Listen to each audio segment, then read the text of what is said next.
இறைமகன் இயேசுவின் நாமத்தில் உங்களை வாழ்த்துகிறேன். உங்களை அன்போடு இந்த காலை உடன்படிக்கை தியானத்திற்கு வரவேற்கிறேன். And you're most welcome to the Covenant of the Day. Praise the Lord. Hallelujah. Today is 5th May 2026 and a Tuesday. கர்த்தர் போதுமானவராக இருக்கிறாரு. அவர் நன்மை செய்கிறவர். இந்த நாளிலே உங்களை சந்திப்பதிலே சந்தோஷம். தொடர்ந்து வேதத்தை பார்ப்போம். வேதம் நமக்கு பலம் உள்ளது. எப்பொழுதுமே வேத அதிகாரத்துடனே இயேசு என்ற நாமத்தில் நாம் ஜெபிக்கிறவர்களாகவும் வாழ்கிறவர்களாகவும் இருக்க வேண்டும்.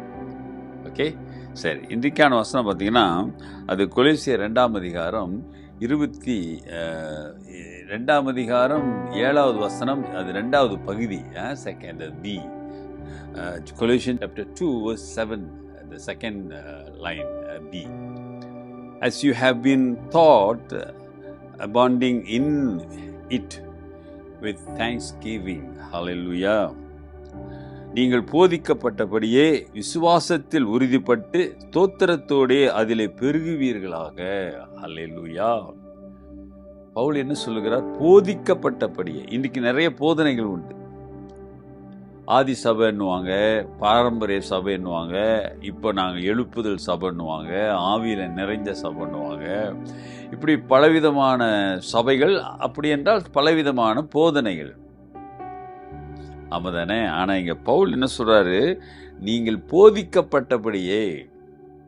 அப்படின்னா யார் போதிக்கப்பட்டார்கள்? சீஷர்கள், அப்போஸ்தலர்கள் போதித்தார்கள். இயேசு கூட இருந்து போதித்தவர்கள். அப்போ கையில் திருமறை வேதம் இல்லை. There is no Bible in written. So all the hearing word, hearing only. So Holy Spirit, பரிசுத்த ஆவியானவர் அவர்கள் பேசும்பொழுது கிரியை செய்தார். அப்போ பவுல் என்ன சொல்கிறார்? நீங்கள் கேட்டீங்களே அந்த நற்செய்தியை, அதை மறந்துடாதீங்க. அந்த நற்செய்தி, அந்த சுவிசேஷத்தில் உறுதியாக இருங்க, விசுவாசத்தில் இருங்க. அந்த காஸ்பலை மறந்துடாதீங்க. இயேசு தான் ரட்சகர். இயேசு நம் பாவங்களை சிலுவையிலே உயிரை கொடுத்தார். அவர் தான் மேசையா. பழைய ஏற்பாட்டிலே தீர்க்க தரிசனமாக சொன்ன மேசையா கிறிஸ்து தான் என்பதுதான் ஆதி திருச்சபையினுடைய போதனை. அந்த போதனைகளை நிலைத்திருங்கள், அவர் மீண்டும் வருவார். அருமையானவர்களே, இன்றைக்கு பலவிதமான கள்ள போதனைகள் உண்டு. ஆண்டவர் சுவிசேஷத்தை, ரட்சிப்பை மிகவும் எளிமையாக, இலவசமாக நமக்கு கொடுத்தார். ஆனால் இன்றைக்கு மனிதர்கள் அதை கடினமாக்கி விட்டார்கள், பணமாக்கி விட்டார்கள் என்று சொன்னால் அது மிகையாகாது. அவதானே? ஆகவே பவுல் சபையாரை பலப்படுத்துகிறாரு. ஆதியில் உங்களுக்கு போதிக்கப்பட்டது மறந்துடாதீங்க.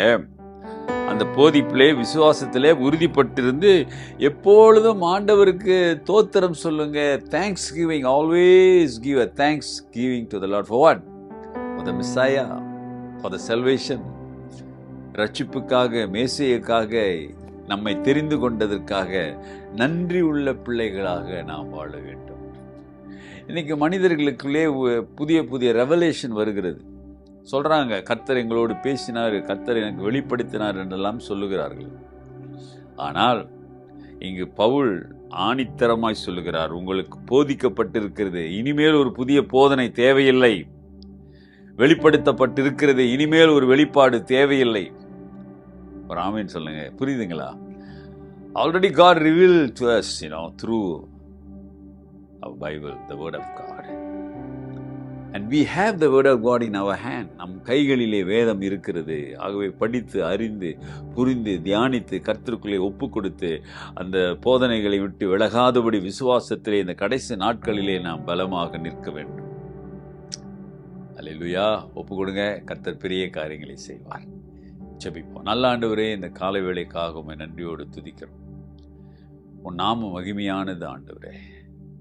இன்றைக்குள்ள போதனைகள் எல்லாம் உணர்ந்து, அறிந்து, நாங்கள் சத்தியத்தை பிடித்து கொள்ள, ஏனென்றால் நீதான் சத்தியம். அந்த சத்தியத்தை பிடித்துக்கொள்ள உதவி செய்யுங்க. அந்தரங்க சக்திகளை, இருளை இயேசுவே உன் நாமத்திலே நிர்மூலமாக்குறோம். இதை பார்த்து கொண்டு ஒப்பு கொடுக்கிற பிள்ளைகள் மீது உடைய வல்லமை கடந்து செல்லட்டும். வழி நடத்துங்க. இயேசுவின் நாமத்தில் பிதாவே, ஆமேன். நமது ஆண்டவராகிய இயேசுவினுடைய கிருபை, பிதாவின் அன்பு, பரிசுத்த ஆவியின் ஐக்கியம் உங்களோடு இருந்து உங்களை ஆசீர்வதித்து காப்பதாக. என் ஆத்துமாவே கர்த்தரை ஸ்தோத்திரி, என் முழு உள்ளமே அவர் பரிசுத்த நாமத்தை ஸ்தோத்திரி. என் ஆத்துமாவே கர்த்தரை ஸ்தோத்திரி, அவர் செய்த சகல உபகாரங்களை மறவாதே.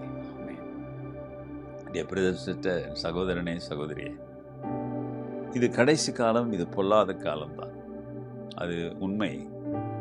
இன்றைக்கு உலகங்கள் போராட்டங்களையும் அரசியலில் இருக்கிற காரியங்களையும் மாறுதல்களையும் பார்க்கும் பொழுது நாம் இன்னும் கவனமாக ஆண்டவருக்கு நன்றி சொல்லி போதனையிலே நிலைத்திருப்போம். Take care and God plus.